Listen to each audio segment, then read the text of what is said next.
అంతర్జాతీయ మహిళా దినోత్సవాన్ని పురస్కరించుకొని రాజమహేంద్రవరం రూరల్ శాసనసభ్యులు గోరంట్ల బుచ్చయ్య చౌదరి ఆదేశానుసారం గోరంట్ల నివాసంలో టీడీపీ రాష్ట్ర మహిళా విభాగం ప్రధాన కార్యదర్శి మజ్జి పద్మావతి ఆధ్వర్యంలో మహిళా దినోత్సవ వేడుకలు ఘనంగా జరిగాయి.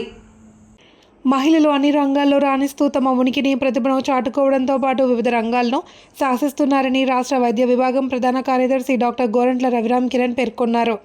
ఈ కార్యక్రమానికి హాజరైన రవిరామ్ కిరణ్, మండల టీడీపీ అధ్యక్షులు మత్సేటి ప్రసాద్, జిల్లా ఉపాధ్యక్షులు మార్ని వాసుదేవ్ మాట్లాడుతూ మహిళలు కుటుంబ వ్యవహారాలను చక్కబెట్టడమే కాకుండా ఉద్యోగాలు చేస్తూ తమ శక్తిని నిరూపించుకుంటూ మహిళలు అబలలు కాదు సబలలు అని చాటి చెబుతున్నారన్నారు. సంఘంలో ఎన్నో ఆటుపోట్లు అవాంతరాలను ఎదుర్కొంటూ పిల్లల్ని ఉన్నత చదువులు చదివించి వారిని ఉన్నత స్థాయిలో నిలబెట్టి 10 మందికి ఆదర్శంగా ఉంటున్నారని ప్రశంసించారు. మజ్జి పద్మావతి మాట్లాడుతూ స్త్రీ తల్లిగా లాలిస్తుంది, సోదరిగా తోడుంటుంది అని, భారీగా బాగోగులు చూస్తూ కుటుంబ భారాన్ని మోస్తూ సర్వం త్యాగం చేస్తుందన్నారు. పిల్ల తనుజ, దండమూడి ప్రమీల, మద్ద మణి, తలారి ఉమాదేవి, బైరెత్తి సరోజిని, బండి నాగమణి, పాలపర్తి రత్నం, కోటిపల్లి అమ్ములు, పత్తి మంగ, పేట వీరలక్ష్మి, అనంతలక్ష్మి, రామోజీ గౌరి, రాయుడు అలేఖ్య, కంచర్ల లక్ష్మి, శ్రీదేవి, యమున, ధనలక్ష్మి, గౌరమ్మ తదితరులు పాల్గొన్నారు.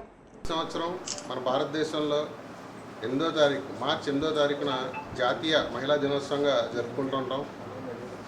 ఈరోజు ప్రత్యేకత ఏంటంటే మన దేశంలో మహిళలు అన్ని రంగాల్లో ముందుండి అదేవిధంగా దేశాన్ని ఎంతో గర్వకారణంగా అయ్యే స్పోర్ట్స్లో కానీ, అదేవిధంగా విద్యలో కానీ, వైద్యంలో కానీ, అదేవిధంగా ఇప్పుడు వ్యాపారాల్లో కానీ మన భారత మహిళలు ఎంతగానో రాణిస్తూ ఉన్నారు. అలాగే దేశంలో కూడా అన్ని రంగాల్లో చాలా ముందుండి నడిపిస్తూ ఉన్నారు. ఇవాళ దేశ ఆర్థిక వ్యవస్థలో కానీ, రాజకీయంలో కానీ, విద్యలో కానీ, వ్యాపారంలో కానీ, సిఇఓలుగా కానీ ఎంతోమంది మహిళలు ముందుండి సంస్థలు నడిపిస్తూ ఉన్నారు. ఇలాంటి క్రమంలో మన దేశానికి వెన్నుముకైన మహిళల్ని, మన సమాజానికి వెన్నుముకైన మహిళల్ని వాళ్ళ ఆరోగ్యం పట్ల, వాళ్ళ భద్రత పట్ల వారు చేస్తున్న కృషికి గుర్తింపుగా వాళ్ళని గౌరవించుకునే దినోత్సవంగా ఇవాళ మన జాతీయ మహిళా దినోత్సవం. చాలా సంతోషంగా ఉంది. ఇవాళ మీ అందరి సమక్షంలో మేము కూడా పాల్గొనే అవకాశం మీరు మాకు కలిగించినందుకు.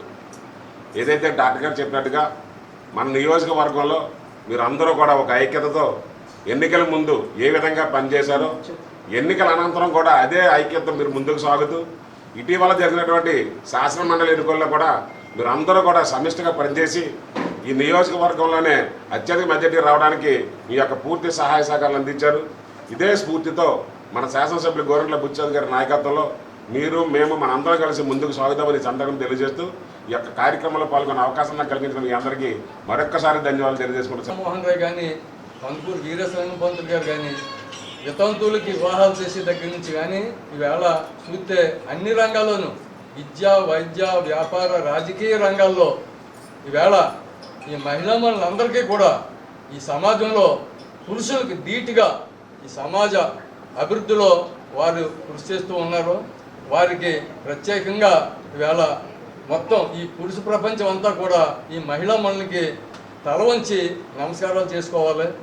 అంతర్జాతీయ మహిళా దినోత్సవ శుభాకాంక్షలు అందరికీ తెలియజేసుకుంటూ, ఈ రాష్ట్ర జనాభాలో సగ భాగమైన మహిళలు వంటగదికి పరిమితం అయిపోతున్నారని చెప్పేసి చంద్రబాబు నాయుడు గారు ఆ రోజున డ్వాక్రా సంఘాలు పెట్టి ప్రతి మహిళ కూడా తన భర్తతో పాటు తాను ₹1 సంపాదించుకోవాలి, తన బిడ్డలకి మంచి భవిష్యత్తునివ్వాలని ముఖ్య ఉద్దేశంతో డ్వాక్రా సంఘాలను పెట్టారు.